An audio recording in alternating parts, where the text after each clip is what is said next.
श्रीगणेशाय नमः। कनकधारास्तोत्रम्। अंगं हरेर्पुलकभूषणमाश्रयन्ति भृङ्गाङ्गनेव मुकुलाभरणं त्वमालाम् अंगे कृताखिल विभूतिरपाङ्गलीला माङ्गल्यदास्तु मम मङ्गलदेवतायाः। मुग्धा मुहुर्विदधति वदने मुरारे प्रेमत्रपा प्रणिहितानि गतागतानि मालादृशोर्मधुकरीव महोत्पलेया सा मे श्रियं दिशतु सागरसम्भवायाः। विश्वमरेन्द्रपदविभ्रमदान्ददक्ष आनन्दहेतुरधिकं मुरविद्विषोऽपि ईषन्निषीदतु मयि क्षणमीक्षणार्धम् इन्दीवरोदरसहोदरमिन्दिरायाः। आमीलिताक्षमधिगम्य मुदा मुकुन्दम् आनन्दकन्दमणिमे समनङ्गतन्त्रम् आकेकरे स्थितिकनि निकपाक्षनेत्रम् भूत्यै भवेन्मम भुजङ्गशयाङ्गनायाः। बाहुवन्तरे मधुजितः श्रितकौस्तुभेया हारावलीवहरणे लमयी विभाते कामप्रदा भगवतो पिकटाक्षमाला कल्याणमावहतु मे कमलालयायाः। कालाम्बुदालिललितो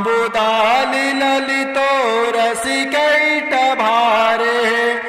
धाराधरे स्फुरति या तडदङ्गनेव मातुः समस्तजगतां महनीयमूर्तेः भद्राणि मे दिशतु भार्गवनन्दनायाः। प्राप्तं पदं प्रमथतः खलु यत्प्रभावात् माङ्गल्यभाजि मधुमाथिनि मन्मथेन मय्यापते तदिहमन्तरमीक्षणार्धम् मन्दालसं च मकरालयकन्यकायाः। दद्यादयानुपवनो द्रविडाम्बुधाराम् अस्मिन्न किञ्चन विहङ्गसि सौविषणे दुष्कर्म घर्ममपनीयचिराय दूरम् नारायण प्रणयनि नयनाम्बुवाः। इष्टाविशिष्टमतयो पिययार्धदृष्ट्या त्रेविष्टपपदं सुलभं लभन्ते दृष्टिः प्रहष्टकमलो दरदीप्तिरिष्टाम् पुष्टिं कृषेष्ट मम पुष्करविष्टरायाः। गिरदेवतेति गरुडध्वज सुन्दरीति शाकम्भरीति शशिशेखरवल्लभेति सृष्टि स्थिते प्रलयके लिषु संस्थितायै तस्यै नमस्त्रिभुवनैकगुरोस्तरुण्यै श्रुत्यै नमोऽस्तु शुभकर्मफलप्रसूत्यै राज्ञै नमोऽस्तु रमणीयगुराणवायै शक्त्यै नमोऽस्तु शतपत्रनिकेतनायै पुष्ट्यै नमोऽस्तु पुरुषोत्तमवल्लभायै नमोऽस्तु नालेकनिबाननायै नमोऽस्तु दुग्धोदधिजन्मभूम्यै नमोऽस्तु सोमामृतसोदरायै नमोऽस्तु नारायणवल्लभायै सम्पत्कराणि सकलेन्द्रियनन्दनानि साम्राज्यदानविभवानि सरोरुहाक्षि तद्वन्दनानि दुरिता हरणोद्यतानि मामेव मातरनिशं कलयन्तु मान्ये यत्कटाक्षसमुपासनविधिः सेवकस्य सकलार्थसम्पदः शन्तनोति वचनाङ्गमानसौ त्वां मुरारी हृदयेश्वरे भजे सरसिजनिलये सरोजहस्ते धवलतमां सुखगन्धमाल्यशोभे भगवती हरिवल्लभे मनोज्ञे त्रिभुवनभूतिकरी प्रसीद मह्यम्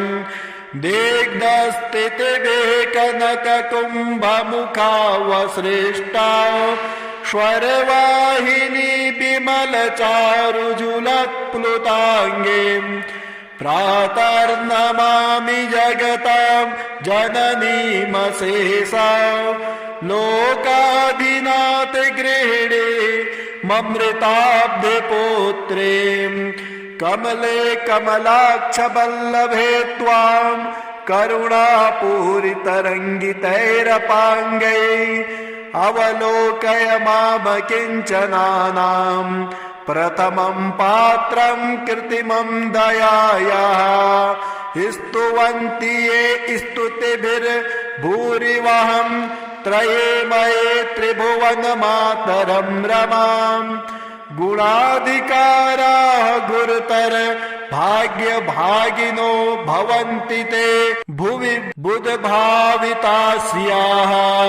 नमोऽस्तु हेमाम्बुजपीठिकायै नमोऽस्तु भूमण्डलनायकायै नमोऽस्तु देवादिदयापरायै नमोऽस्तु सर्वाङ्गयुधवल्लभायै नमोऽस्तु देव्यै भृगुनन्दनायै नमोऽस्तु विष्णोरुरसिस्थितायै नमोऽस्तु लक्ष्म्यै कमलालयायै नमोऽस्तु दामोदरवल्लभायै नमोऽस्तु कान्त्यै कमलेच्छणायै नमोऽस्तु भूत्यै भुवनप्रसूत्यै नमोऽस्तु देवादिभिरर्चितायै नमोऽस्तु नन्दात्मजवल्लभायै देवे प्रसीद जगदेश्वरे लोकमाता कल्याणगात्रि कमले क्षणजीवनाथे दारिद्र्यभीतिहृदयं शरणागतं माम् आलोकय प्रतिदिनं सदयैरपाङ्गै सदरैरपाङ्गै श्रीसूक्तम् ॐ हिरण्यवर्णां हरिणीं सुवर्णरजतस्रजां चन्द्रां हिरण्यमयीं लक्ष्मीं जातवेदो म आवह ताम् आवह जातवेदो लक्ष्मीमनपगामिनीं यस्यां हिरण्यं विन्देयं गामत्स्वं पुरुषानहम् अश्वपूर्वां रथमद्यां हस्तिनादप्रबोधिनीं श्रियं देवीमुपहुवये श्रीरमा देवी जुषतां कांसोऽस्मितां हिरण्यप्राकारां मार्द्रां ज्वलन्तीं तृप्तां तर्पयन्तीं पद्मे स्थितां पद्मवर्णां तामिहोपहुवये श्रियं चन्द्रां प्रभासां यशसा ज्वलन्तीं श्रियं लोके देवजुष्टामुदारां तां पद्मनेमिं शरणं प्रपद्ये अलक्ष्मीर्मैनस्य तां त्वां वृणे आदित्यवर्णे तपसोऽधिजातो वनस्पतिस्तौ वृक्षोत बिल्वः तस्य फलानि तपसानुदन्तुं मायान्तराह्याश्च बाह्या अलक्ष्मीः उपैतु मां देवसखः कीर्तिश्च मणिना सह प्रादुर्भूतोऽस्मि राष्ट्रेऽस्मिन् कीर्तिवृद्धिं ददातु मे क्षुत्पिपासामलां ज्येष्ठामलक्ष्मीं नाशयाम्यहम् अभूतिं समृद्धिं च सर्वां निर्णुद मे गृहात् गन्धद्वारां धुराधरसां नित्यपुष्टाङ्करेषिणीम् ईश्वरीं सर्वभूतानां तामिहोपहुवये श्रियं मनसः काममाकुतिं वाचा सत्यमसीमहि पशूनां रूपमह्नस्य मयि श्रीः श्रयतां यशः कर्दमेन प्रजा भूता मयि सम्भव कर्दमः श्रियं वासय मे कुले मातरं पद्ममालिनीम् आपाश्रियन्तु स्निग्धानि चिकले तव समय गृहे निच देवीं मातरं श्रियं वासय मे कुले आर्द्रां पुष्करणीं पुष्टिं पिङ्गलां पद्ममालिनीं चन्द्रामिरण्यमयीं लक्ष्मीं जातवेदो आवह आर्द्रां यः करणीं यष्टिं सुवर्णां हेममालिनीं सूर्यामिरण्यमयीं लक्ष्मीं जातवेदो आवह ताम आवह जातवेदो लक्ष्मीमनपगामिनीं यस्यामिरण्यं प्रभूतं गावो दास्योऽस्वान् बिन्देयं पुरुषाणां यः शुचिप्रयतो भूत्वा जुह्याद्याज्यमन्वहम् श्रियः पञ्चदशर्चं च श्रीकामः सततं जपेत् फलस्तुतिः पद्मानने पद्म ऊरु पद्माक्षे पद्मसम्भवे तन्मे भजसि पद्माक्षे येन सौख्यं लभाम्यहम् अश्वदाये गोदाये धनदाये महाधने धनं मे जुषतां देवी सर्वकामाश्च देहि मे पुत्रपौत्रधनं धान्यं हस्तस्वादिगवीरथम् प्रजानां भवसि माता आयुष्मन्तं करोतु मां धनमग्निर्धनं वायुर्धनं सूर्यो धनं वसुः धनमिन्द्रो बृहस्पतिर्वरुणं धनमश्नुते वैनतेय सोमं पिबतु पुत्रिः सोमं धनस्य सोमिनो मह्यं ददातु सोमिनः न क्रोधो न च मात्सर्यं न लोभो न शुभामते भवन्ते कृतपुण्यानां भक्त्या श्रीसूक्त जपेत् सदा वर्षन्तु ते विभावरे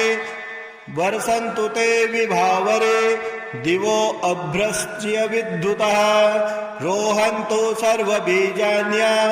ब्रह्मद्विषोज्जये पद्मप्रिये पद्मिने पद्महस्ते पद्मालये पद्मदलायताक्षे विश्वप्रिये विष्णुमनोनुकूले तत्पादपद्मं मयि सन्नधस्ता। श्रीगणेशाय नमः।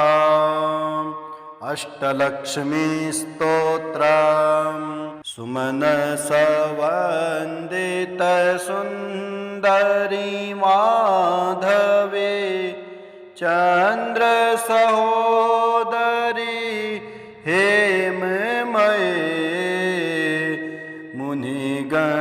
मुनिगणमण्डित मोक्षप्रदायिनी मञ्जुलभासिनी वेदनुते पंकजवासिनी देवसुपूजित सद्गुणवर्षिणी शान्तियुते जय जय हे मधुसूदनकामिनी आदिलक्ष्मी सदा पालय माम् अहि कलि कल्मष नाशिनी कामिनी वैदिक रूपिणी वेदमये क्षीरसमुद्भव मंगलरूपिणी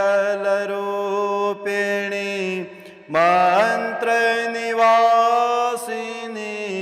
मंत्रनुते मंगलदायिनी अम्बुजवासिनी देवगणाश्रित पादनुते जय जय हे मधुसूदनकामिनी धान्यलक्ष्मी सदा पालय माम् जय वरवर्णिनी वैष्णवी भार्गवी मंत्रस्वरूपिणी मंत्रमये सुरगण पूजित शीघ्र फलप्रद ज्ञान विकासिनी शास्त्रनुते भवभयहारिणी पाप विमोचनी साधुजनाश्रित पादयुते जय जय हे मधुसूदनकामिनी धैर्यलक्ष्मी सदा पालय माम् जय जय दुर्गति नाशिनी कामिनी सर्वफलप्रद शास्त्रमये रथ गज तुरग पदादि समावृत परिजन मंडित लोकनुते हरिहर ब्रह्म सुपूजित सेवित ताप निवारिणी पादयुते जय जय हे मधुसूदनकामिनी गजलक्ष्मी रूपेण पालय माम् अहि खगवाहिनी मोहिनी चक्रिणी राग विवर्धनी ज्ञानमये गुणगणवारिध लोकहितैषिणी स्वरसप्तभूषित गाननुते सकल सुरासुर देव मुनीश्वर मानव वंदित पादयुते जय जय हे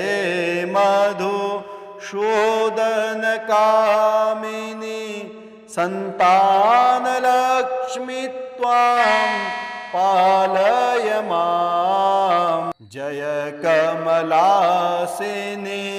सद्गतिदायिनी ज्ञान विकासिनी गानमये अनुदितमर्चित कुङ्कुमधूसर भूषितवासित वाद्यनुते कनकधरास्तुते वैभववन्दित शङ्कर देशिक मान्यपदे जय जय हे मधुसूदन कामिनी विजयलक्ष्मी सदा पालय मां प्रणतसुरेश्वरी भारती भार्गवी शोकविनाशिनी रत्नमये मणिमयभूषित कर्णविभूषण शान्तिसमावृत हास्यमुखे नवनिधिदायिनी कलिमलहारिणी कामितफलप्रद हस्तयुते जय जय हे मधुसूदन कामिनी विद्यालक्ष्मी सदा पालय मां धिमि धिमि धिं धिमि हें धिमि धिं धिमि दुन्दुभिनादसु पूर्णमये घुम घुम घुं घुं घुं घुं घुं घुम शङ्खनिनादसु वाद्यनुते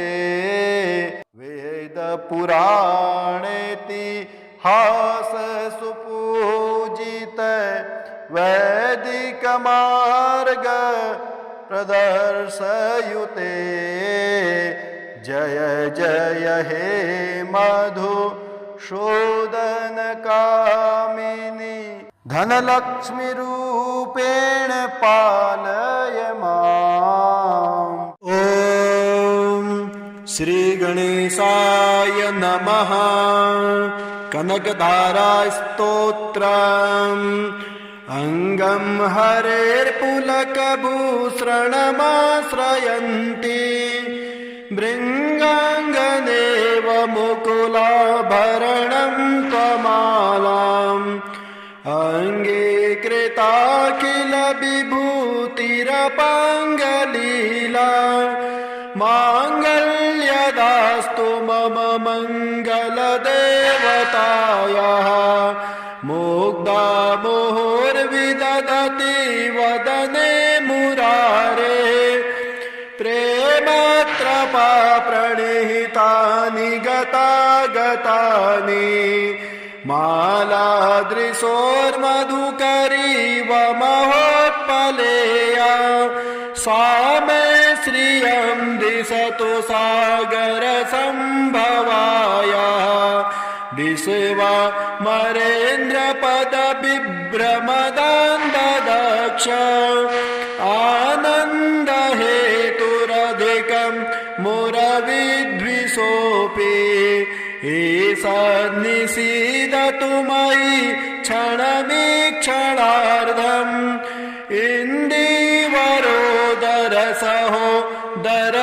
इन्दीवरोदरसहोदरमिन्दिराया आमीलिताक्षमधिगम्य मुदा मुकुन्दम् आनन्दकन्दमणिमे समनङ्गतन्त्रम् आकेकरे स्थितिकनि निकपाक्षनेत्रम् भूत्यै भवेन्मम भुजङ्गशयाङ्गनाया बाहुवन्तरे मधुजितः श्रितकौस्तुभेया हारावलीवहरणे लमयी विभाति कामप्रदा भगवतो पिकटाक्षमाला कल्याणमावहतु मे कमलालयायाः कालाम्बुदालिललितो रसिकैटभारे धाराधरे स्फुरति या तडदङ्गनेव मातुः समस्तजगतां महनीयमूर्तेः भद्राणि मे दिशतु भार्गवनन्दनायाः प्राप्तं पदं प्रमथतः खलु यत्प्रभावात् माङ्गल्यभाजि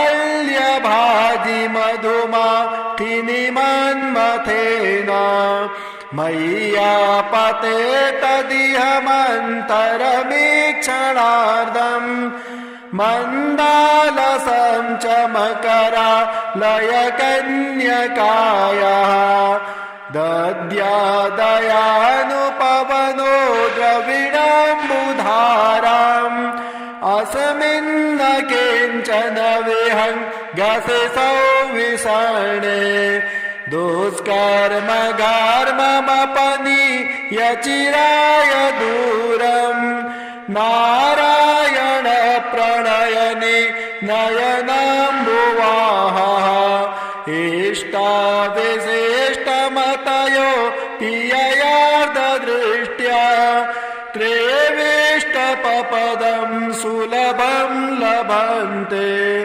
दृष्टिः प्रहष्टकमलो दरदीप्तिरिष्टाम् पुष्टिं कृशेष्ट मम पुष्करविष्टरायः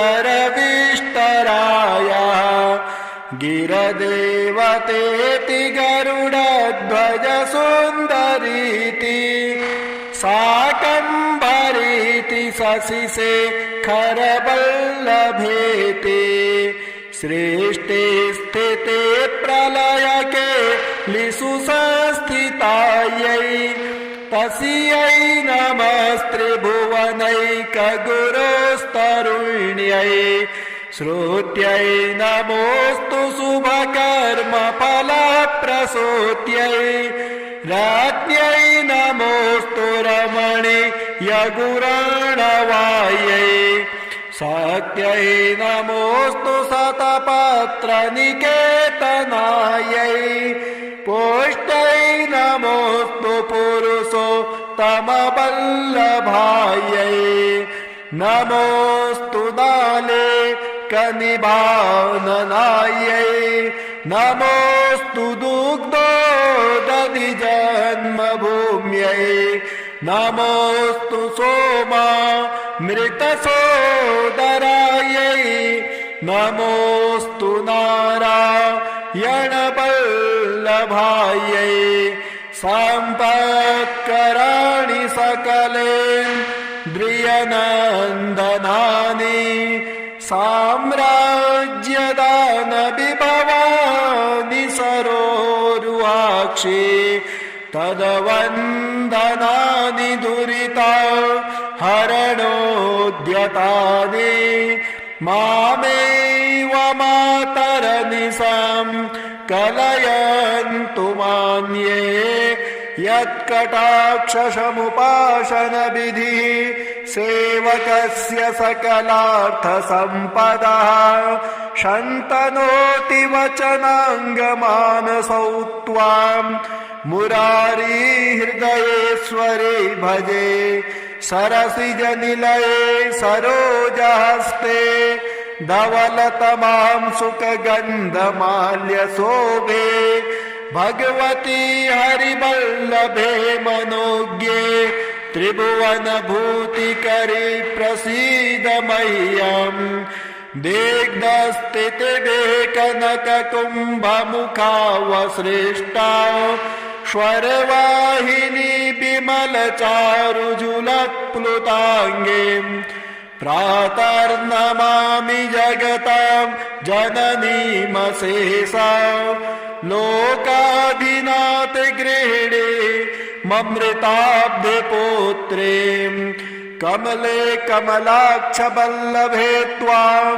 करुणापूरितरङ्गितैरपाङ्गै अवलोकय माम किञ्चनानां प्रथमं पात्रं कृत्रिमं दयायाः स्तुवन्ति ये स्तुतिभिर्भूरिवहं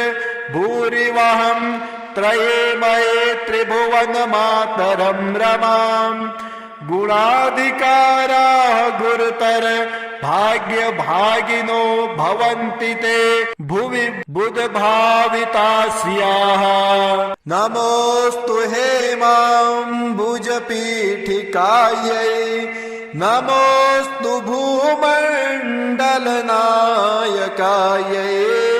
नमोऽस्तु देवादिदयापरायै नमोऽस्तु सर्वाङ्गयुधवल्लभायै नमोऽस्तु देव्यै भृगुनन्दनायै नमोऽस्तु विष्णोरुरसि स्थितायै नमोऽस्तु लक्ष्म्यै कमलालयायै नमोऽस्तु दामोदरवल्लभायै नमोऽस्तु कान्त्यै कमलेक्षणायै नमोऽस्तु भूत्यै भुवनप्रसूत्यै नमोऽस्तु देवादिभिरर्चितायै नमोऽस्तु नन्दात्मजवल्लभायै देवे प्रसीद जगदेश्वरि लोकमाता कल्याणगात्रि कमले क्षणजीवनाथे दारिद्र्यभीतिहृदयं शरणागतं माम् आलोकयत् प्रतिदिनं सदरैरपाङ्गै श्रीसूक्तम् ॐ हिरण्यवर्णां हरिणीं सुवर्णरजतस्रजां चन्द्रां हिरण्यमयीं लक्ष्मीं जातवेदो आवह ताम् आवह जातवेदो लक्ष्मीमनपगामिनीं यस्यां हिरण्यं विन्देयं गामत्स्वं पुरुषानहम् अश्वपूर्वां रथमद्यां हस्तिनादप्रबोधिनीं श्रियं देवीमुपहुवये श्रीरमा देवी जुषतां कांसोऽस्मितां हिरण्यप्राकारां मार्द्रां ज्वलन्तीं तृप्तां तर्पयन्तीं पद्मे स्थितां पद्मवर्णां तामिहोपहुवये श्रियं चन्द्रां प्रभासां यशसा ज्वलन्तीं श्रियं लोके देवजुष्टामुदारां तां पद्मनेमिं शरणं प्रपद्ये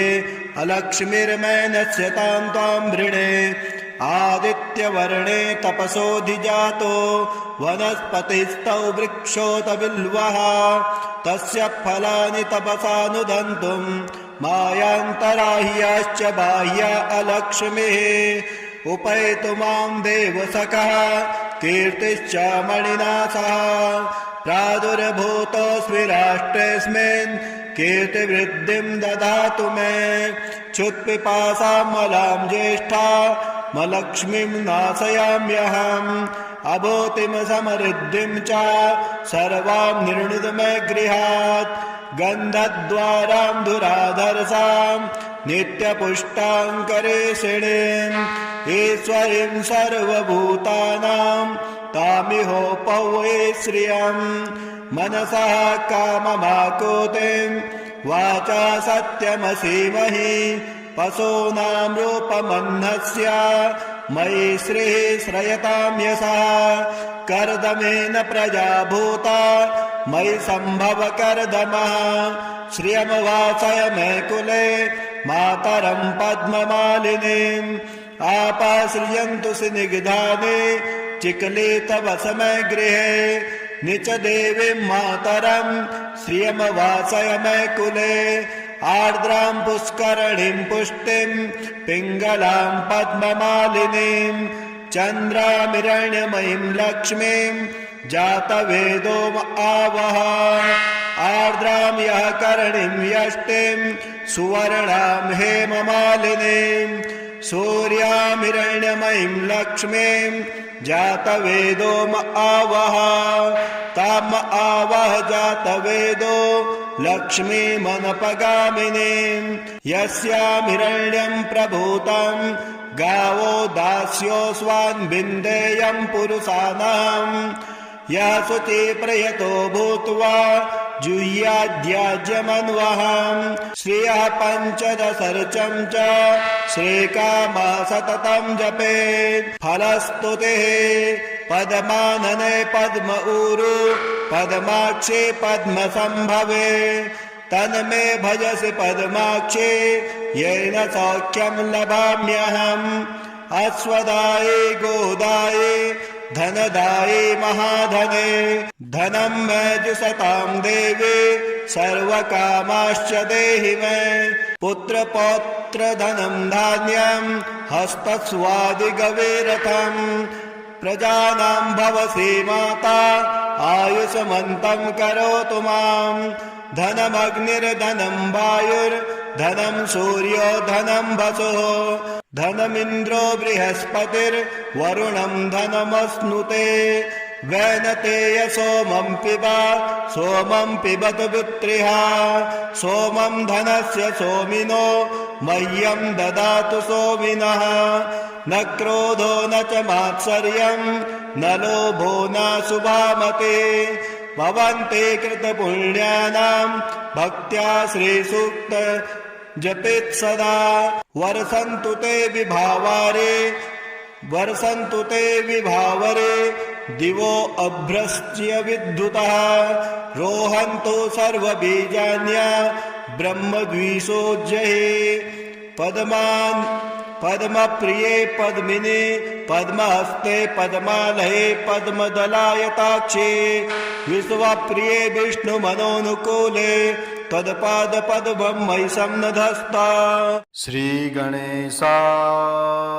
नमः। अष्टलक्ष्मी स्तोत्रम् सुमनसवन्दित सुन्दरी माधवे चन्द्र सहोदरी हेममये मुनिगणमण्डित मोक्षप्रदायिनी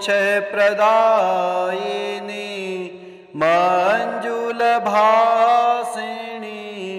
वेदनुते पंकजवासिनी देवसुपूजित सद्गुणवर्षिणी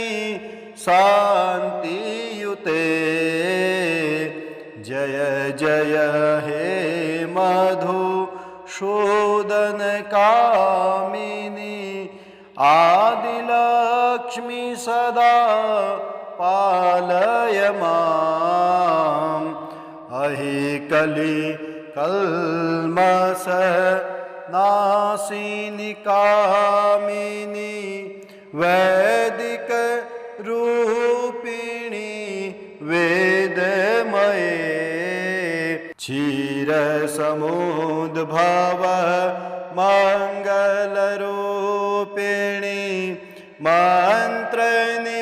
मंत्रनिवासिनी मंत्रनुते मंगलदायिनी अम्बुजवासिनी देवगणाश्रित पादनुते जय जय हे मधुसूदनकामिनी धान्यलक्ष्मी सदा पालय माम् जय वरवर्णिनी वैष्णवी भार्गवी मंत्रस्वरूपिणी मंत्रमये सुरगण पूजित शीघ्र फलप्रद ज्ञान विकासिनी शास्त्रनुते भव भयहारिणी पाप विमोचनी साधु जनाश्रित पादयुते जय जय हे मधुसूदन कामिनी धैर्यलक्ष्मी सदा पालय मां जय जय दुर्गते नाशिनी कामिनी सर्वफलप्रद शास्त्रमये रथ गज तुरग पदादि समावृत परिजन मंडित लोकनुते हरिहर ब्रह्म सुपूजित सेवित ताप निवारिणी पादयुते जय जय हे मधुसूदन कामिनी गजलक्ष्मी रूपेण पालय माम् अहि खगवाहिनी मोहिनी चक्रिणी रागविवर्धनी ज्ञानमये गुणगणवारिध लोकहितैषिणी स्वरसप्तभूषित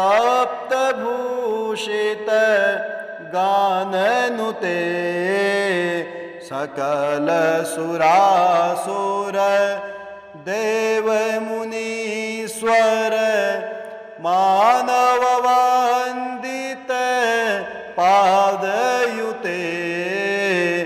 जय जय हे मधुसूदन कामिनी संतानलक्ष्मी त्वां पालय माम् जय कमलासिनी सद्गतिदायिनी ज्ञान विकासिनी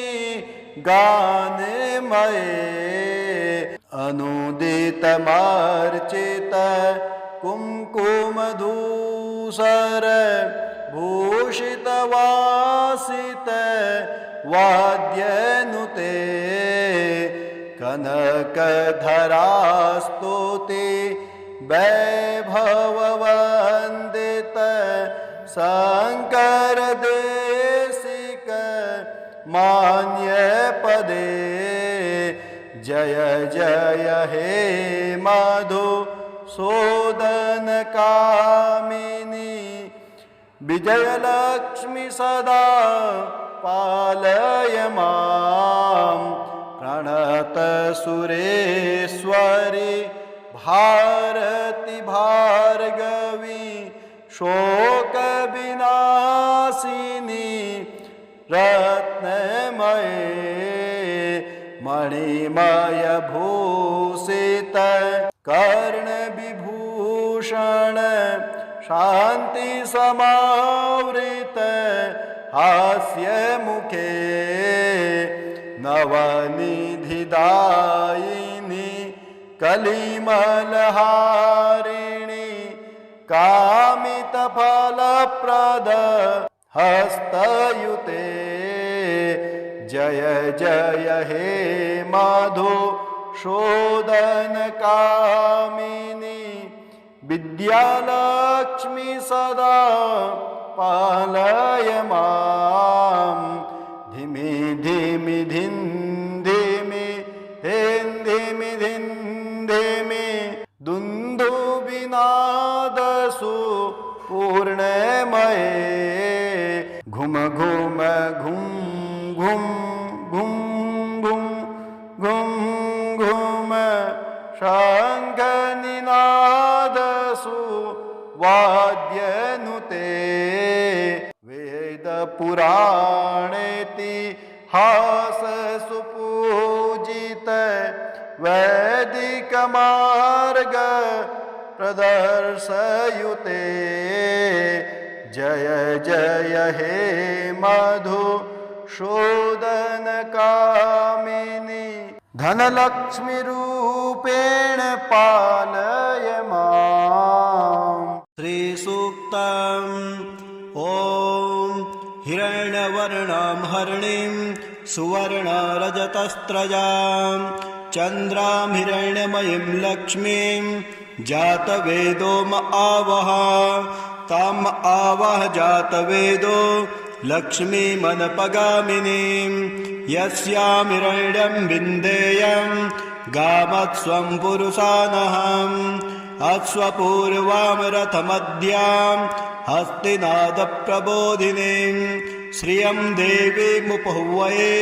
श्रीरमा देवी जुषतां कांसोऽस्मितां हिरण्यप्राकारां मार्द्रां ज्वलन्तीं तृप्तां तर्पयन्तीं पद्मे स्थितां पद्मवर्णां तामिहोपहुवये श्रियं चन्द्रां प्रभासां यशसा ज्वलन्तीं श्रियं लोके देवजुष्टामुदारां तां पद्मनेमिं शरणं प्रपद्ये अलक्ष्मीर्मैनस्य तां त्वां वृणे आदित्यवर्णे तपसोऽधिजातो वनस्पतिस्तौ वृक्षोत बिल्वः तस्य फलानि तपसानुदन्तुं मायान्तराह्याश्च बाह्या अलक्ष्मीः उपैतु मां देवसखः कीर्तिश्च मणिना सह प्रादुर्भूतोऽस्मि राष्ट्रेऽस्मिन् कीर्तिवृद्धिं ददातु मे क्षुत्पिपासामलां ज्येष्ठा मलक्ष्मीं नाशयाम्यहम् अभूतिं समृद्धिं च सर्वां निर्णुद मे गृहात् गन्धद्वारां धुराधरसां नित्यपुष्टाङ्करेषिणीम् ईश्वरीं सर्वभूतानां तामिहोपहुवये श्रियं मनसः काममाकुतिं वाचा सत्यमसीमहि पशूनां रूपमह्नस्य मयि श्रीः श्रयतां यशः कर्दमेन प्रजा भूता मयि सम्भव कर्दमः श्रियमवासय मे कुले मातरं पद्ममालिनीम् आपाश्रियन्तु सिनिग्धानि चिकले तव समय गृहे निच देवीं मातरं श्रियमवासय मे कुले आर्द्रां पुष्करणीं पुष्टिं पिङ्गलां पद्ममालिनीं चन्द्रामिरण्यमयीं लक्ष्मीं जातवेदो आवह आर्द्रां यः करणीं यष्टिं सुवर्णां हेममालिनीं सूर्यामिरण्यमयीं लक्ष्मीं जातवेदो आवह ताम् आवह जातवेदो लक्ष्मीमनपगामिनीं यस्यां हिरण्यं प्रभूतं गावो दास्योऽस्वान् विन्देयं पुरुषाणां यः शुचिप्रयतो भूत्वा जुह्याद्याज्यमन्वहं श्रियः पञ्चदशर्चं च श्रीकामा सततं जपेत् फलस्तुतिः पद्मानने पद्म ऊरु पद्माक्षे पद्मसम्भवे तन्मे भजसि पद्माक्षे येन सौख्यं लभाम्यहम् अश्वदाये गोदाये धनदाये महाधने धनं मे जुषतां देवे सर्वकामाश्च देहि मे पुत्रपौत्र धनं धान्यं हस्तस्वादिगवेरथम् प्रजानां भवसि माता आयुष्मन्तं करोतु मां धनमग्निर्धनं वायुर्धनं सूर्यो धनं वसुः धनमिन्द्रो बृहस्पतिर्वरुणं धनमश्नुते वैनतेय सोमं पिबतु पुत्रिः सोमं धनस्य सोमिनो मह्यं ददातु सोमिनः न क्रोधो न च मात्सर्यं न लोभो न शुभामते भवन्ते कृतपुण्यानां भक्त्या श्रीसूक्त जपेत् सदा वर्षन्तु ते विभावरे दिवो अभ्रश्च्य विद्युतः रोहन्तो सर्वबीजान्या ब्रह्मद्विषोज्जये पद्मप्रिये पद्मिने पद्महस्ते पद्मालये पद्मदलायताक्षे विश्वप्रिये विष्णुमनोनुकूले तत्पादपद्मं मयि सन्नधस्ता। सिद्धकुञ्जिका स्तोत्रम् श्रीगणेशाय नमः। ॐ अस्य श्री कुञ्जिका स्तोत्र मंत्रस्य सदाशिव ऋषिः अनुष्टुप् छन्दः श्री त्रिगुणात्मिका देवता ॐ ऐं बीजं ॐ ह्रीं शक्तिः ॐ क्लीं कीलकं मम सर्वाभीष्टसिद्ध्यर्थे जपे विनियोगः। शिव उवाच शृणु देवे प्रवक्ष्यामि कुञ्जिका स्तोत्रमुत्तमम् येन मन्त्रप्रभावेण चण्डे जापः शुभो भवेत्। न कवचं नार्गला स्तोत्रम् न कीलकं न रहस्यकं न सूक्तं नापि ध्यानं च न्यनासो न्यच वार्चनं कुञ्जिका पाठमात्रेण दुर्गा पाठफलं लभेत्। अतिगुह्यतरं देवे देवानामपि दुर्लभम् गोपनीयं प्रयत्नेन सयोनिरिव पार्वती मारणं मोहनं वसनं सम्भोच्चाटनादिकं पाठमात्रेण संसिद्ध्येत् कुञ्जिका स्तोत्रमुत्तमम्। अथ मन्त्रः ॐ ऐं ह्रीं क्लीं चामुण्डायै विच्चे ॐ ग्लौं हूं क्लीं जुं सः ज्वालय ज्वालय ज्वल ज्वल प्रज्वल प्रज्वल ऐं ह्रीं क्लीं चामुण्डायै विच्चे ज्वल हं शं लं छं फट् स्वाहा। नमस्ते रुद्ररूपिणे नमस्ते मधुमर्दिने नमः कैटभहारिण्यै नमस्ते महिषार्दिने नमस्ते शुम्भहन्त्रे च निशुम्भासुरघातिने जाग्रतं मे महादेवे जपं सिद्धिं कुरुष्व मे। ऐङ्कारे सृष्टिरूपायै ह्रीङ्कारे प्रतिपालिका क्लीङ्कारे कामरूपिण्यै बीजरूपे नमोऽस्तु ते। चामुण्डा चण्डघाते च यङ्कारे वरदायिने विच्चे चाभयदानित्यां नमस्ते मन्त्ररूपिणे ध्रां द्रीं ध्रुं धुर्जटे पत्नी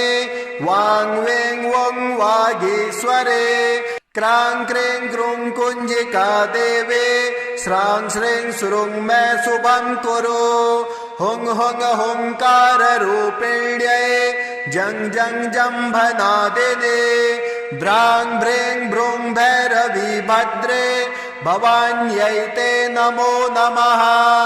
अं कं चं तं तं पं यं सं विं दुं ऐं विं हं छं धृजाग्रं धृजाग्रं त्रोटय त्रोटय दीप्तं कुरु कुरु स्वाहा।